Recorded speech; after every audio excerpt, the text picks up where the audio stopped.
let's just jump straight into it. So what's been going on with you? Obviously, yeah, you've also mentioned before that we want to mainly cover the business, health, wealth, and relationship side. So yeah, Yeah, definitely.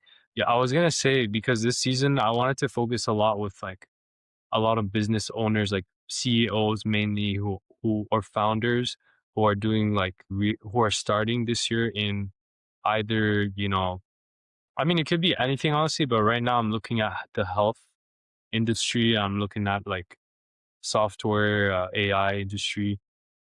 That one's like really popping this year. yeah. But in general, like, what are your thoughts on AI so far? Um, AI is a double-edged sword, obviously, because AI, obviously, once you look at it that way, and I mean it from like a bit of this is where I'm probably going to go back to the religious sense as well, just because that's more than likely going to be, um, you know, you can read in between the lines. But I reckon in regards to business, we're probably gonna have a little bit of a bubble and also a bit of a collapse, just because if you don't have the right systems, if you don't have the right foundations, if you don't have, let's just say, for example, like one thing that Hormozy's been talking about at the moment is data centers, because essentially all you've got is just a glorified chat GPT to do like your AIs or a glorified Claude to do a lot of your stuff. Whereas if you have data centers, you have tons of information. If you have a business, you've got tons of information, which you have on clients, which you have on yourself, which you have on many different people. So AI can very much alter and come up with these character profiles or target X problem towards X person, and they can end up solving that problem. Or, for example, like the whole automation side or cold calling side, AI is going to just enhance it, especially when it comes to lead generation. So let's just say you get a booked call and a number comes straight in. AI is going to call it, then it's going to message it straight away. And then it has structures and procedures, which is going to then use to end up advancing things forward, as well as remembering the fact that once it does something, it then learns based on the more data that it has. And that's when it links back to the data centers and yeah, we'll be able to move forward. But yeah, what's your thoughts not being involved, not being like actively using like the lead gen, or you probably are, to be honest. Yeah, I mean, right now I'm actively using AI a lot, especially in my work. Like, obviously, it helps a lot with coding these days. Last week, I heard news from Meta. Mark Zuckerberg thought he could run like a large portion of Meta or Facebook, Instagram, WhatsApp, the whole platform that he owns. Yeah. I could have run using just agents, but unfortunately, like agents aren't there yet. So he needs AI assisted developers, right? So it's not today is like you still need developers, you still need people to help you with, build software and stuff. And AI just enhances or just kind of accelerates the whole process. So instead of taking like 3 weeks to build like let's say someone's web application, it'll take me just like a few hours, you know, just to Yeah. have the whole thing set up like really quickly. Like I remember when I first started experimenting, it was back in November 2025, like last year. My goodness, I did so much progress. It was insane. Like the amount of speed and development that you can like do in a short period of time, AI assisted, is incredible. So that's a really good thing, It helps kind of my job, but yeah, like a lot of other people. Even with AI, like a lot of thing with AI, a lot of what AI has to do with is data. When you're in a business setting, when you're a business owner, you have to deal with data all the time. Yeah.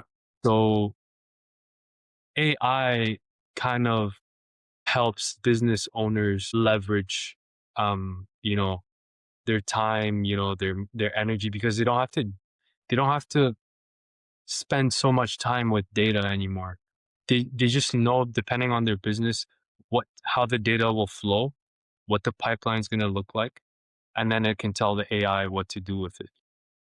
Yeah. It's that simple. You can train AI on data. You can make it smarter on how to manipulate data, how to move data around, visualize, etc. So it's like, you know, it just it just It's 10x is your output.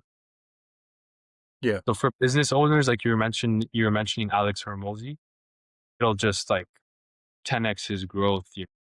It's incredible. Yeah, and that's when obviously understanding the right skills, understanding the right frameworks, and as you said, like you've used it to advance everything forward, like even faster. And obviously, when it comes to development or when it comes to coding, it makes your life a bunch easier. And Of yeah, course, pretty much just puts everything on like, Riverside, we're using AI oh to yeah, edit. to generate our clips. Like it's still all like a lot of it is AI assisted, which helps us a lot.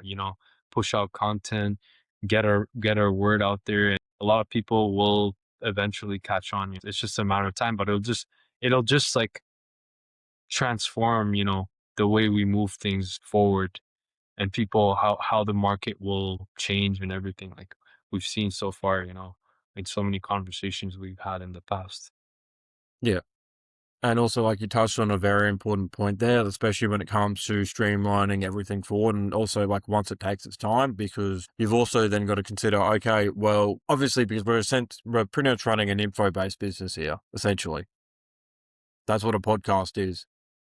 We Yep. provide information for free, and then we allow the audience to either reflect on that information so then they can move forward or to apply that information to their life through whichever way they want to do it. So essentially it's the same way as like an info sort of business. So it's going to take time. We're going to have like, obviously, Please, you don't want to reveal too much here when it comes to our personal brands, but it's fine for people to like kind of get hints on where this is going for sure. But what I was gonna say, like, is also it's very important to build relationships. You know, like one thing what I realized with AI is like you're not gonna be able to make it serve somebody if you don't know that person really well and what their use case is, yeah, right? So, for instance, in the health sector, my personal experience, I went, this is like anyone in general, any adult going to a physiotherapy and let's say they don't speak the same language or they struggle with speaking English, let's say, so they speak like, their own like mother tongue. And for the physiotherapist, it's kind of difficult for them to document certain things, right? So what the AI can do is like it can process a lot of the language, because AI in general, like especially today, right now, it's all language learning models. So it's yeah, just gonna learn the person's language and just get used to it and it can decipher, it can synthesize and put together the entire session's, result and report for the physiotherapist. So it can make their work a lot easier, right? So they can spend more time just dealing with their patients and doing less of like the grunt work, like documenting, sending reports, all those things. A lot of things that AI can just do most of it. And then the physiotherapist would just have to kind of just review it and just clean up the work and that sort of thing. So just things like that. yeah. And that's obviously where you got a lot more specialty on that, whereas I don't as much. Yeah, it's fine. Like we all have our specialties, right? Yeah. Definitely. I mean, it's good because I still want to keep like the conversation revolving around all three. Let me think. It hasn't really been a fitness focused like year again. So that's where I can sort of just cover it. Like I do still have plans to have fights. Once I end up scaling my businesses to where I want it to go.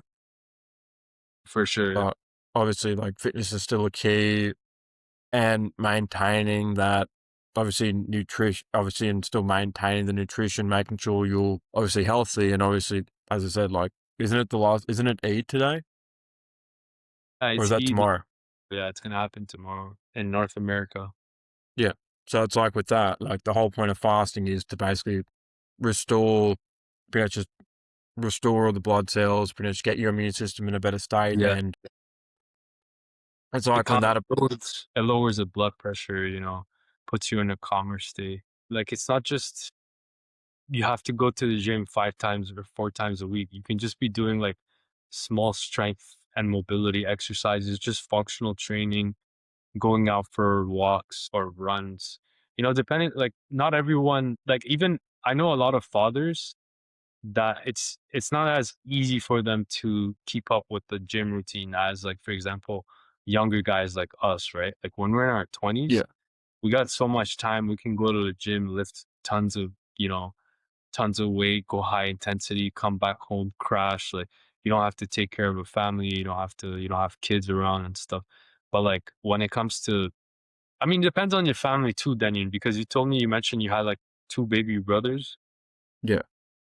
How is that doing, like, on the family side? Like, is there a lot of does that take a lot of the time, like, how do you balance it? Yeah, but that's where you sort of got to juggle, and that's when you got to learn time management skills. Exactly. So that's also another thing too, right? So it's not just like, yeah, when I say fitness, I kind of mean like healthy lifestyle, kind of staying fit for life in a sense, Yeah. not just like high intensity calisthenics. Like, I mean, everyone's going to be at that phase in their life where, they can't just go as hard anymore. It makes sense, right? Different priorities and that sort of thing.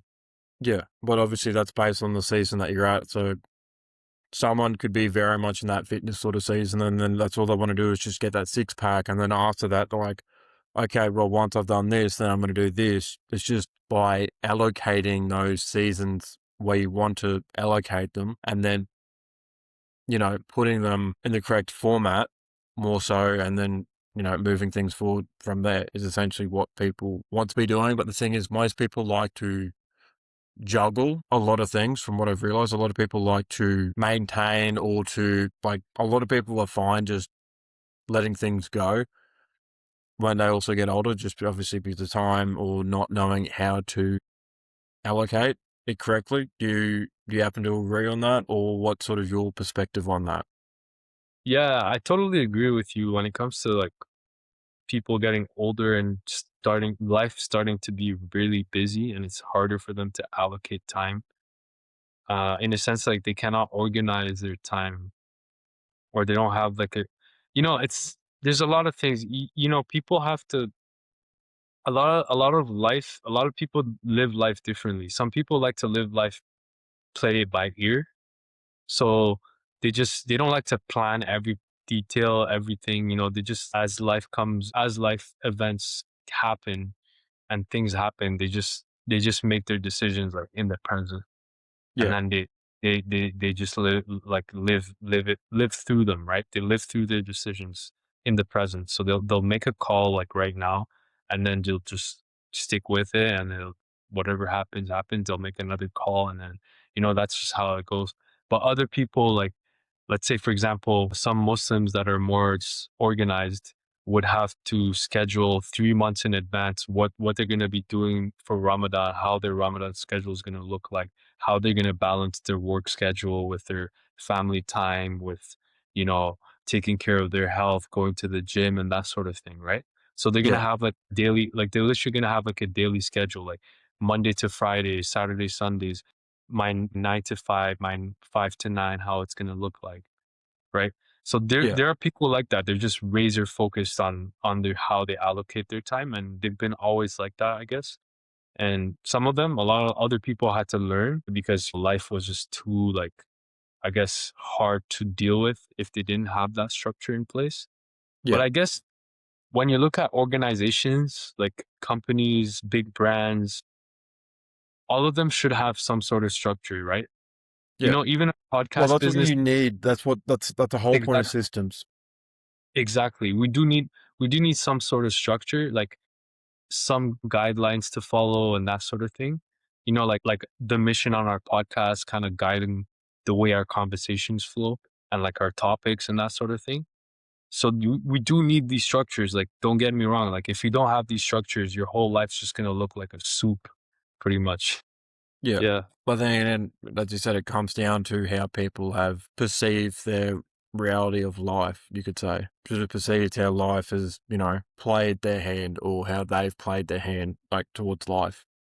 for sure. But yeah, I think that's a good note to end off the episode. Yeah, definitely.